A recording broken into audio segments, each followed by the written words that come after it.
The absolute state of Britbongland reported and investigated hate crimes in the UK. A dog pooping outside someone's house, a dog barking at someone, a bus driver's racist look, a dispute over a parking spot, and someone losing a tennis match. And guess what? Hate crimes are up 17%. Gee, I wonder why. And don't get me started on immigration. We've got 30-year-old fake refugees posing as 15-year-olds in our classrooms. Meanwhile, a genuine refugee facing genuine persecution in Pakistan is told she can go fuck herself because her presence in the UK might offend Muslims. Those 70,000 illegal immigrants who arrive every year, though, come on in! Asia Bibi faces possible death for the crime of insulting the Prophet by drinking from the wrong water fountain. Yet who were we told to cry over? Who did we raise over 200 grand for? Some kid who was pushed down in a playground. Something that happens almost every day in virtually every school in the country. Potential lynching, thousands of armed Islamists literally screaming out in the street for you to be executed. Versus a teenager who had water poured in his face by another teenager. And who dominated the headlines for a solid week. Of course, one of the benefits of being the least racist country in the world is that you get endlessly lectured for being racist. George, have you actually looked at the numbers? The UK is one of the least racist societies actually across Europe. Oh, phew! Thank you so much! It's funny that you're a white man saying that. It's not like we're the only G7 country to routinely meet its foreign aid commitment every single year. £13 billion. It's not like we admit over 500,000 immigrants into the country every year. It's not like Theresa May's about to sign onto a UN migration pact that greases the skids for tens of millions more migrants to arrive, while classifying criticism of mass immigration as hate speech. It's not like Britain was the first country to abolish slavery. It's not like our ancestors literally risked their lives to free black slaves in Africa. No. We're racist. So racist that in order to keep reminding us how racist we are, white fathers have to be ethnically cleansed from television commercials. But hey, at least we take care of our own, right? With a bitterly cold January just around the corner, it's not like homelessness has been on the rise for 7 straight years, is it? Oh, but there's plenty of money. Tens of thousands of pounds to pay for a murderer who tortured and beat a man to death to get a sex change at taxpayer expense. Most of the people I've discussed this with think it's outrageous, one police officer told The Times. You can murder someone brutally, but while you're in prison, you're entitled to everything you ask for, no matter the burden you put on a stretched system, because it might breach your human rights to say no. As former prison doctor and author Theodore Dalrymple wrote, a deep moral cowardice infects Britain. Morrissey. I knew who you are. So do I. The Conservatives conserve nothing in modern Britain. In fact, they are the prime destructors of British heritage. Labour are no different. And then there's Brexit. Remain or leave, I guess they never leave, huh? You got a customs union, I bet it doesn't let ya. You gon' find another member and we'll miss ya. He gon' skirt and hit resign like Mr. Reza.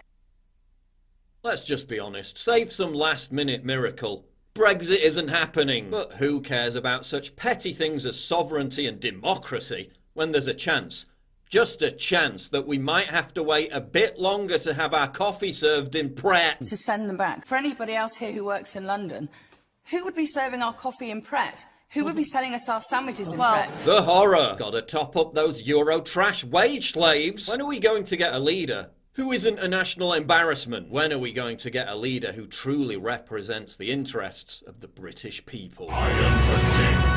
I am the leader. I am the king. I am the leader. I wanna be Winston. And when are we going to achieve the epic victory royale over those who have sold us out at every available opportunity? It's all to play for. But at least we're starting to get the UK's rampant crime wave under control, right? I mean, it's not like police officers are being criminally prosecuted for chasing actual criminals on mopeds, is it?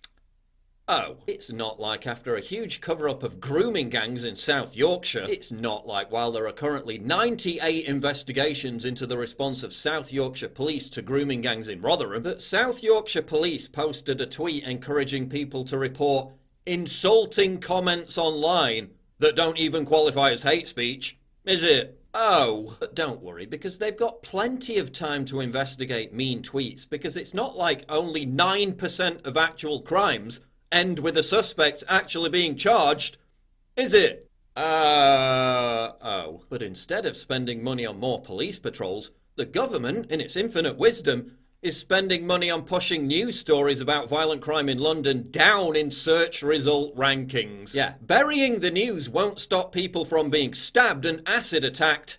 You utter fucking spoons. Paedophiles? Meh. Burglaries? Meh. Being offensive in your back garden? Prison time. Child using a toy Nerf gun in his back garden? SWAT team.